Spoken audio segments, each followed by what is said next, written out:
Hi, I'm Geoff Pynn, and I teach philosophy at Elgin Community College. In this video, I'm going to talk about the idea of public reason in discussions of political legitimacy. What gives the state the moral authority to rule through the use of force? How is the state's rule different from the rule of a violent gang? In other words, what makes the state's authority legitimate? According to the social contract theory, legitimacy rests on an agreement between each member of society to respect the state's authority for the sake of the common good. In other words, legitimate states are based, as the US Declaration of Independence puts it, on the consent of the governed. But few of us have ever explicitly given consent. For this reason, social contract theories often talk about tacit or implicit consent. But the idea of tacit or implicit consent can be difficult to make sense of. A different way of developing the social contract idea is to move away from the idea of actual consent, whether explicit or implicit, and towards what's called hypothetical consent. Hypothetical consent, in essence, means you would give your consent if you were given the right sort of opportunity to do so. Somebody is generally entitled to treat you in ways they know you would consent to, even if you haven't actually done so. Suppose you're ordering sandwiches for everybody in the office. You know your friend Alexia always gets a cucumber sandwich on pumpernickel. So you don't even bother asking her what she wants, you just order for her. When the sandwiches arrive, she thanks you for getting her just what she wanted. If you had asked her before putting in the order, she would have consented. So we can say that she hypothetically consented to the sandwich order that you made on her behalf. If there were a way for the state to know exactly what laws we would consent to if given the right opportunity to do so, then maybe those laws have legitimate authority over us on the basis of our hypothetical consent. Of course, different people like different sandwiches, and some people like salads instead, but everybody has to live under the same laws. So for a law to be legitimate on this picture, the state would need the hypothetical consent of everybody. How might that work?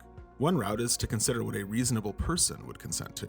Consider a rule like don't contradict yourself. Even if you've never thought about it before, I'm confident that you accept this rule.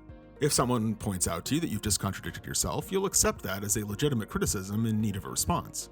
And I'm sure you'd criticize other people on the same basis. Why am I so confident about this? Well, because intelligent viewer that you are, I assume that you're reasonable. And avoiding self-contradiction is just part of being reasonable. Reasonable people can disagree about a lot of things.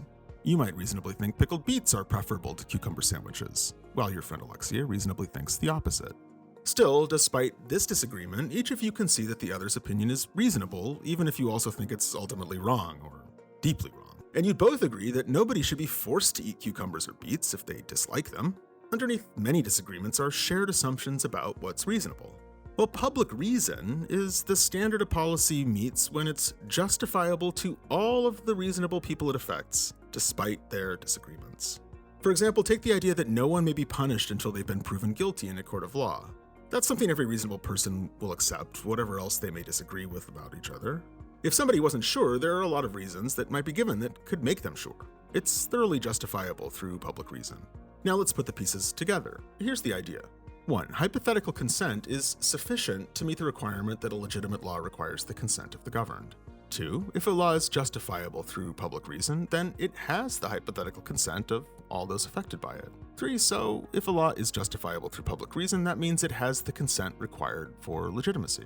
Of course, you might take issue with the second premise and wonder whether our hypothetical consent really is enough for legitimate authority. After all, even if somebody knows what sandwich you'd prefer, it still seems like you might have a right to complain if they don't even bother to ask you.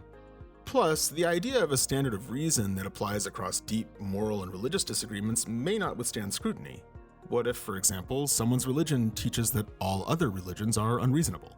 Still, on its face, public reason seems a promising basis for justifying state authority. If all reasonable people really would agree to something, how could you reasonably disagree? What do you think?